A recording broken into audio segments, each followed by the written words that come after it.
Bien-aimés, sans plus tarder, nous allons prendre nos Bibles dans 1 Samuel, 1 Samuel 13. Nous allons lire le verset 19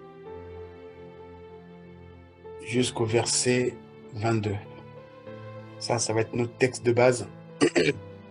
1 Samuel, on va lire le verset 19. On va lire le 1 Samuel 13, pardon, de 19 à 22. Mais avant cela, je voulais encore dire merci, Pasteur Léon, pour la continuité sur ce qui est l'Église. Nous bénissons le Seigneur pour la révélation de sa parole dans nos vies. Il y a une parole qui monte dans mon cœur depuis tout à l'heure. Les Écritures déclarent, Dieu il dit que son peuple périt, pas à cause de Satan. Son peuple périt parce qu'il lui manque de la connaissance. Et cette connaissance-là, je peux dire,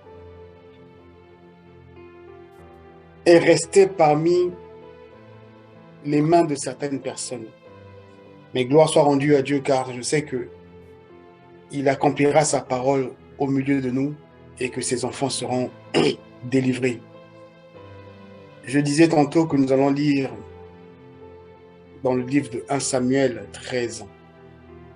On lira du 19 à 22. Je lis à la version du Sommeur. À cette époque, il n'y avait pas de forgeron dans tout le pays d'Israël, car les Philistins avaient voulu empêcher que les Hébreux fabriquent des épées et des lances. Tous les Israélites devaient donc se rendre chez les Philistins pour faire affûter leurs socs de charrue, leurs pioches, leurs haches, leurs bêches. Lorsque les bêches, leurs pioches, leurs tridents et leurs haches étaient émoussés, ainsi que pour redresser leurs aiguillons, c'est pourquoi le jour de la bataille, les hommes qui étaient avec Saül et Jonathan n'avaient ni épée ni lance. Saül et son fils Jonathan en possédaient. Seul Saül et son fils Jonathan en possédaient. Bien-aimés, je crois que vous connaissez bien cette histoire. Lorsque Saül a eu à former son armée, je dirais protectrice, et il était en attente du prophète Samuel pour venir faire des holocaustes. Après, lui s'est précipité. Mais dans cette brèche, et selon que le Seigneur a mis dans mon cœur, je partagerai avec nous ce soir l'un des comportements qui nous bloquent. J'ai tendance à parler plus à nous, peuple africain. C'est pas pour être raciste, mais au fil de temps, avec une petite expérience de la vie que nous sommes en train d'acquérir, tant du côté spirituel que du côté physique,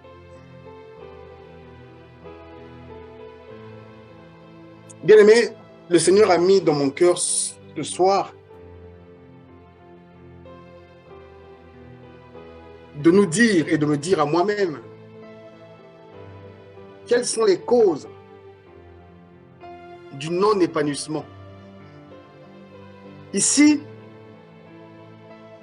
la Bible déclare que à cette époque, il n'y avait pas de forgeron dans tout le pays d'Israël, car les Philistins avaient voulu empêcher que les Hébreux fabriquent des épées et des lances.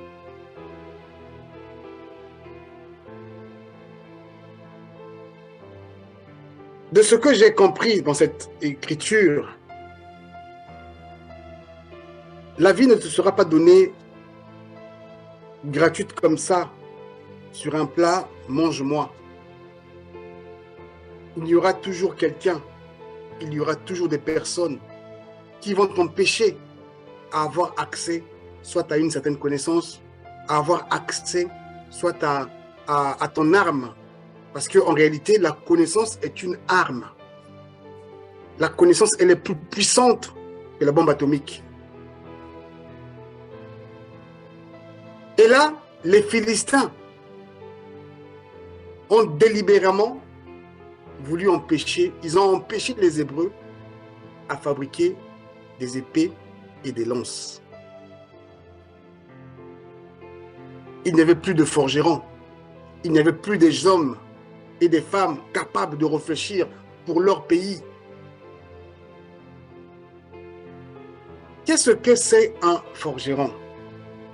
Bien aimé, un forgeron est un ouvrier travaillant les métaux par forge. Un forgeron est un artisan forgeant à la main diverses pièces de petite et moyenne dimension. Et à cette époque-là, en Israël, il n'y avait personne. À cette époque-là, je parlerai de mon Congo, il n'y avait personne, il n'y a personne qui était capable de pouvoir mettre en place un système pour attaquer les ennemis. À cette époque-là, je dirais, même pour nous, qui venons des pays du Congo ou des pays d'Afrique, il n'y a personne qui est capable pour se défendre. Les autres se sont dit, non, vous ne faites rien, ne fabriquez rien. Venez chez nous, on vous donnera tout ce que vous avez besoin. Il n'y a pas de forgerons, des personnes capables pour réfléchir dans tout le pays d'Israël. Si tu es de quel pays, mets à la place d'Israël, tu mets ton pays, que dans ton pays, il n'y a pas de forgerons. Car les autres, je dirais, car les pasteurs, certains pasteurs, car certaines églises, bâtiments ont voulu empêcher une connaissance, ont voulu te cloîtrer, ont voulu te mettre dans des cases. Il fallait que les Israélites, il fallait que toi, il fallait que moi, c'est tel, que je me rende chez mon bourreau, il faut que je me rende chez mon pasteur pour faire un cure d'âme. Il faut que je me rende chez mon pasteur pour lui expliquer les différends que j'ai avec ma femme. Il faut que je rentre chez mon pasteur. En fait, on me rend dépendant de quelque chose. C'est ce que les Philistins avaient fait pour des Hébreux. Ils les ont rendus dépendants d'eux. Et pourtant, ils avaient de la connaissance. Je dirais, et pourtant, ils avaient de la capacité, en fait. Ils n'ont pas voulu utiliser leur capacité aux dépens des autres. Bien-aimé, ta vie ne te sera pas donnée comme ça, même avec le Seigneur. Ce soir, je viens te dire, tu dois quitter cette mentalité de dépendance à quelque chose, à quelqu'un.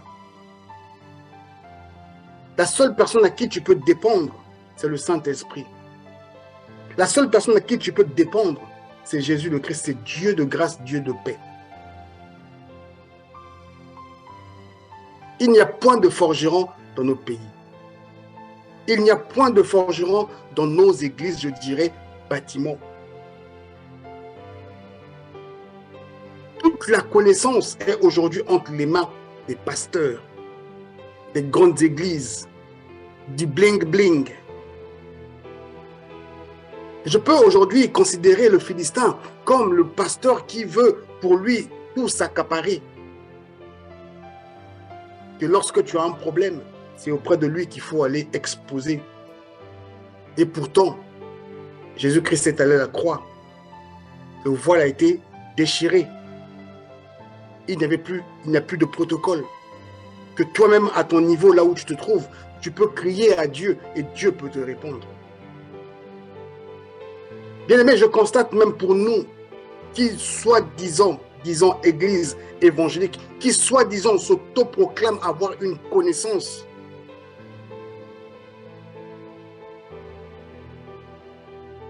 Nous nous comportons comme des Philistins. Nous nous comportons comme des Philistins en empêchant les autres à avoir de la connaissance. Nous rendons des gens dépendants. Bien aimé, je veux parler d'une situation, je mets juste entre parenthèses, quand je parle de nous, église de réveil. C'était hier ou avant-hier, j'ai suivi un documentaire, c'est une émission en fait en RDC. Ça fait plusieurs fois, je vois les mêmes personnes en fait, les mêmes catégories de personnes, c'est-à-dire les églises catholiques qui se réveillent à chaque fois, qui se mettent dans des rues pour proclamer, pour demander la libération du Nord Kivu. Excusez-moi de le dire, bien aimé, en RDC est rempli des églises. Je vois des pasteurs de renom. Aucun jour, je les ai vus dans la rue pour plaider la cause du pays que Dieu nous a donné. Je me permets cette nuit de considérer ces pasteurs comme étant des Philistins qui empêchent les autres à avoir de la connaissance. Nous sommes prompts à critiquer l'Église catholique, on l'a déjà catégorisé. C'est comme si on pratique les choses en question avec eux. Mais je les vois se mettre devant pour réclamer la libération d'une nation. Je les vois se mettre devant pour demander, même parfois au prix de leur vie, parce qu'ils ne sont pas d'accord à la situation qui voit des femmes violées, des enfants mutilés. À cause de quoi? Parce qu'il n'y a plus de forgerons dans tout le pays. Et pourtant, Dieu t'a établi pour être un forgeron. Bien-aimé, ce soir, je viens te dire, il y aura forcément quelqu'un. Moi, je ne regarde pas au diable. Je ne regarde pas à Satan. Parce que la Bible que je lis, elle me dit que le diable, elle rôde tout autour, cherche qui va dévorer. Il y aura certainement quelque chose ou quelqu'un qui va t'empêcher d'avoir une certaine connaissance. Si tu ne manifestes pas de la violence, si tu n'agis pas comme étant un vrai forgeron. Nous sommes tous envoyés sur cette terre. La terre, Dieu nous a donné. Aujourd'hui, les pays ont été subdivisés.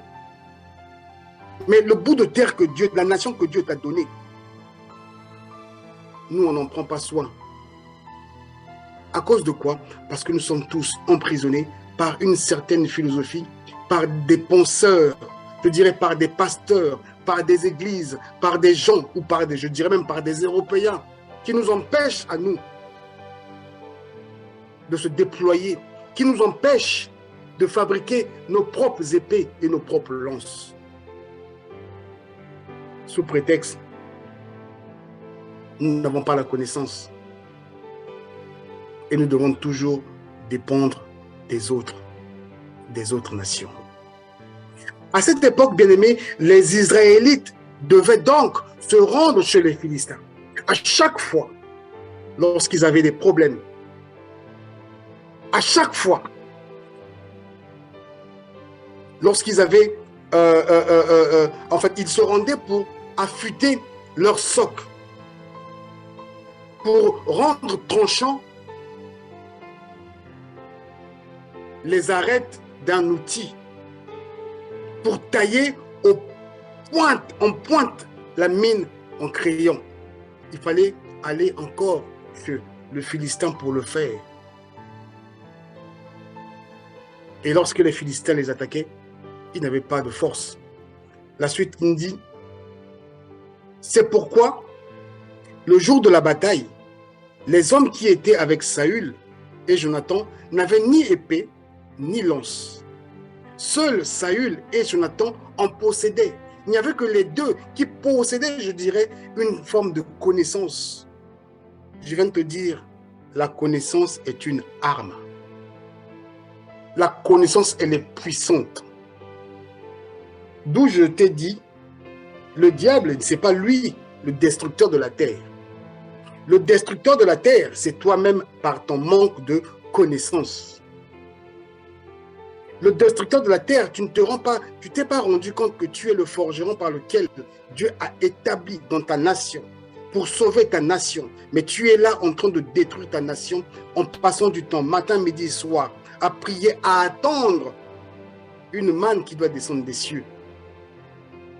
À cause de quoi? Parce que la base, les fondements même de ta vie d'enfant de Dieu, tu ne maîtrises pas ça. Volontairement, il y a eu des gens, des personnes, il y a eu des personnes qui t'ont empêché à avoir cette connaissance en t'enseignant des hérésies. Bien aimé, je voulais te partager encore un autre passage pour appuyer un peu mes propos. Dans le livre de Exode 14, on va lire le verset 11 jusqu'au verset 12. Exode 14, 11, 12. Puis ils se retournèrent contre Moïse et lui dirent: n'y avait-il pas assez de tombeaux en Égypte pour que tu nous emmènes mourir dans le désert? Pourquoi as-tu voulu nous faire sortir d'Égypte?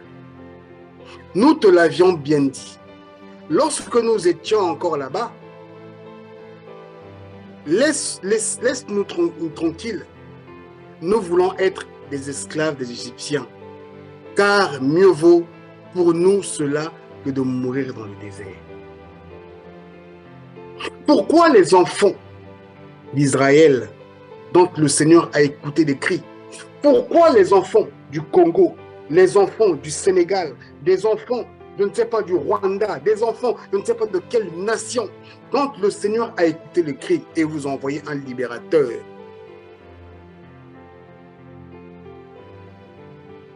préfèrent être esclaves que d'aller de l'avant? Parce que le temps qu'ils ont passé, en fait, en captivité, ça a changé leur système de pensée. Ils ont préféré l'oppresseur, la liberté. Parce que l'oppresseur les avait empêchés à savoir fabriquer quoi que ce soit. Volontairement, ils se sont dit, non, nous, on ne peut absolument pas grand-chose. Ceux qui peuvent, c'est eux là. Exactement comme avec Saül.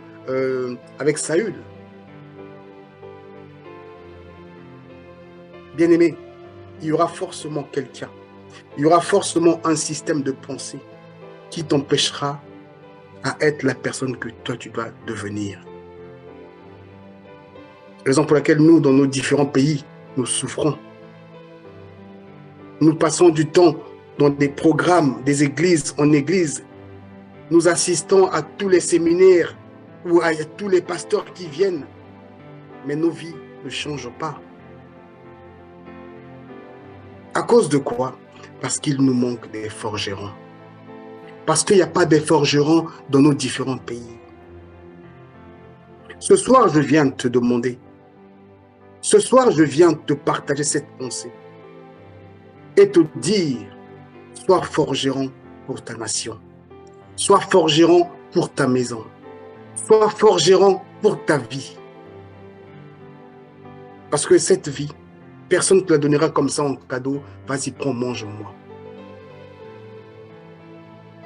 Il est écrit, le Seigneur dit, je connais des projets que j'ai formés pour vous.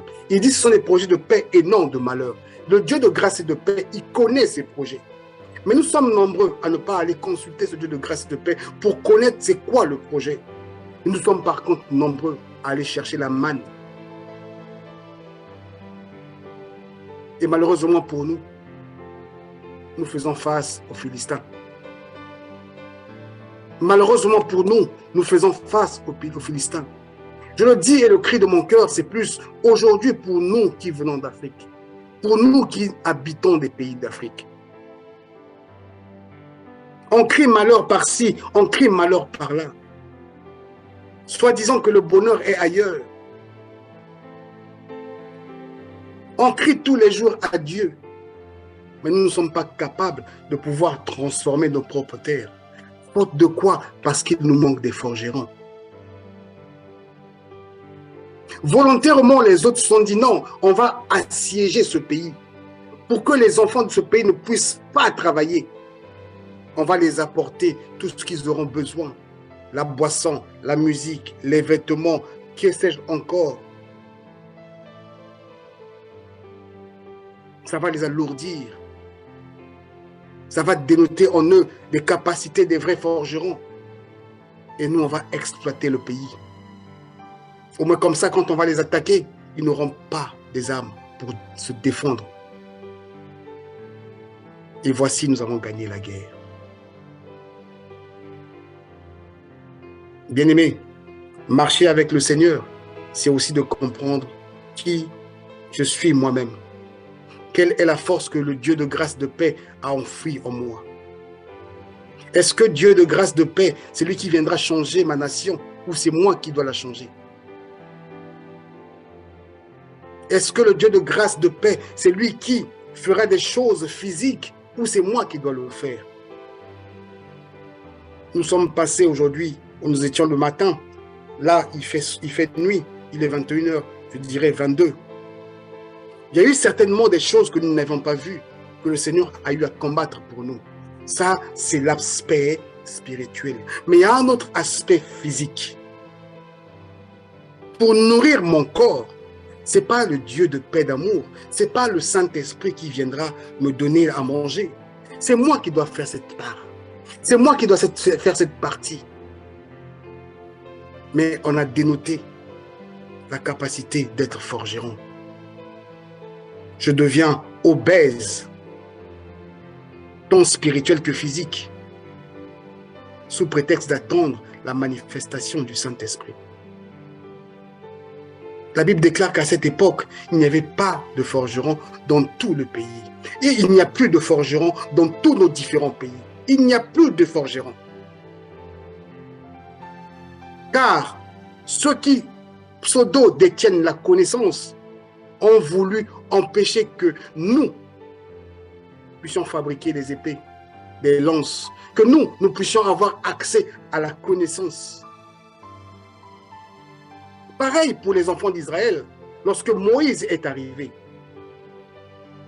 Moïse a reçu mandat de Dieu de délivrer ce peuple, de les sortir de l'Égypte pour les ramener au désert, au niveau des montagnes, pour qu'ils puissent le rendre un culte là. Arrivés dans ce lieu pour rendre culte à Dieu, ils n'ont pas compris qu'ils devaient rendre culte à Dieu dans ce lieu. Ils ont préféré l'oppresseur. À cause de quoi? De la mentalité. Bien-aimés, il nous sera difficile de marcher avec le Seigneur tant qu'on a la mentalité des esclaves. Il nous sera difficile. J'ai entendu cela. J'ai écouté des chansons même avant ma naissance, où même les chanteurs se posaient la question, mais le noir, il vient d'où? La peau noire vient d'où? Je suis né. J'ai commencé à grandir. Et là, je dirais que j'ai grandi un tout petit peu. J'entends les mêmes discours. Je vois les mêmes situations de médiocrité qui se répètent, qui se répètent, qui se répètent. Mais lorsque je lis la Bible me dit autre chose. Bien aimé, la dernière fois, j'ai parlé des églises bâtiments. Mais je peux considérer aujourd'hui, excusez-moi, je ne dis pas que ce n'est pas le cas pour toutes les églises. Mais je peux considérer aujourd'hui que ces églises sont comme les pharisiens, les Philistins, pardon, qui empêchent les enfants de Dieu à avoir accès à la connaissance de la parole de Dieu. Qui empêchent de Dieu, qui ne forment pas les fils de Dieu à devenir forgerons.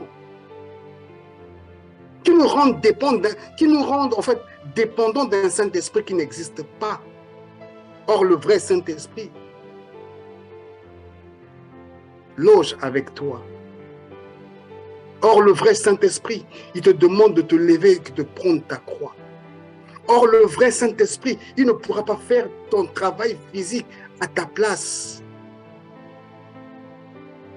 Du soleil levant à son couchant, il y a eu certainement des batailles que toi et moi, nous n'avons pas vues. C'est ça que Dieu a combattu. C'est ça que Dieu nous a protégés. Mais l'autre partie physique, ton pays qui souffre, qui croupit dans la bêtise. Je constate même que la majorité de ces pasteurs de renom sont des conseillers de ces présidents, mais les nations ne changent pas. Je me demande quels sont les conseils que ces pasteurs prodiguent à ces chefs d'État. Bien-aimés, il n'y a plus de forgerons dans tous nos pays. Car les Philistins, car les pasteurs, car les nations, car l'Europe, car les États-Unis nous ont empêchés à voir. Ils veulent vous empêcher à voir. Ils veulent nous empêcher à avoir de la connaissance. À ce qu'on ne sache pas fabriquer du pain, même pour nous-mêmes. À ce qu'on ne sache pas fabriquer des épées pour nous défendre. À ce qu'on n'ait pas accès à la connaissance. Ici, on parle des épées et des lances. Mais l'épée, c'était quoi? C'était pour se défendre. Bien aimé, la parole a permis à Jésus-Christ de se défendre face à Satan. Il dit qu'il est écrit. Il avait sa connaissance, il avait sa lance, il avait son épée dans sa bouche. J'ai entendu quelque part dire, la parole est comme l'épée. Il y a des gens, quand tu leur parles mal, ah, il m'a fait mal. Mais comment je t'ai fait mal? J'ai juste parlé avec ma bouche. Bien-aimé, la lettre tue. La lettre tue. Réveille-toi et sois un véritable forgeron. Réveille-toi et sois un véritable forgeron, tant pour le Seigneur que pour la nation dans laquelle le Seigneur t'a établi. Si tu n'occupes pas ta nation, quelqu'un d'autre viendra te rendre esclave dans ta propre nation. Je crois que nous vivions ça actuellement. Je parle plus pour nous qui venons d'Afrique, pour nos pays, pour nos différents pays d'Afrique. Récemment, il y a eu un truc aux États-Unis où, il y avait 54 présidents d'Afrique qui partaient rendre les comptes au niveau des États-Unis. Ceux qui se sont dit là-bas, toi et moi, on ne sait pas. Mais ils décident pour notre avenir. Mais toi que Dieu a établi, on passe du temps matin et midi soir à dire le Seigneur va faire, le Seigneur va faire. Il va faire pour qui? Il va faire quand? Il va faire pourquoi? Donc Dieu, il va plus. Il est déjà arrivé. Il s'est dit, il n'a voulu ni holocauste ni sacrifice. Il s'est fabriqué un corps pour nous libérer. Donc il va encore refabriquer un autre corps pour descendre sur la terre, pour faire à notre place. Bien-aimé, ce qui est du domaine spirituel est du domaine spirituel. Ce qui est du domaine physique, c'est à toi et moi de combattre pour nos nations. Et nous devons être des véritables forgerons pour nos nations. Dieu t'appelle à te lever comme un vrai et un seul peuple pour ta nation. Je vois le cas de la RDC. Je ne suis pas de la RDC. Mais quand je vois comment est-ce que ce pays se divise, où le peuple ne passe le temps qu'à chanter, à empoisonner les uns et les autres, le peuple ne passe le temps qu'à montrer en fait les vêtements de luxe par-ci et par-là, du moment où le sol où le Seigneur a déposé, je dirais presque toute la richesse du monde. Le téléphone Samsung, Huawei, je ne sais pas, Apple que toi tu tiens à la main, la matière première vient de cette nation. Mais tu es inconscient à cause de quoi? Parce que les gens ont voulu volontairement t'empêcher cette connaissance. L'Église est venue t'empêcher cette connaissance. Je parle de l'Église bâtiment. Il y a combien d'églises en RDC? Il y a combien d'églises au Congo-Brazzaville? Mais lorsque je vois la vie des pasteurs, c'est du bling-bling. Lorsque je vois la vie des fidèles, ça laisse à désirer. Et il y a même des pasteurs qui sont des conseillers de ces chefs.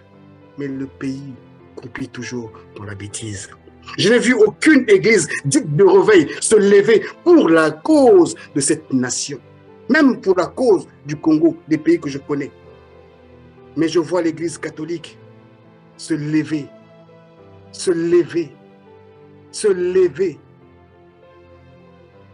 Bien-aimé, qui dit vrai, qui dit faux?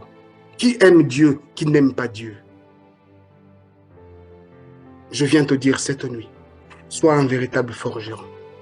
Je viens de te dire cette nuit, quelqu'un va systématiquement t'empêcher d'avoir la connaissance. Il te faut de la niaque pour avancer. Sans ça, tu vas attendre, le Seigneur ne fera rien jusqu'à ce que tu quitteras la terre.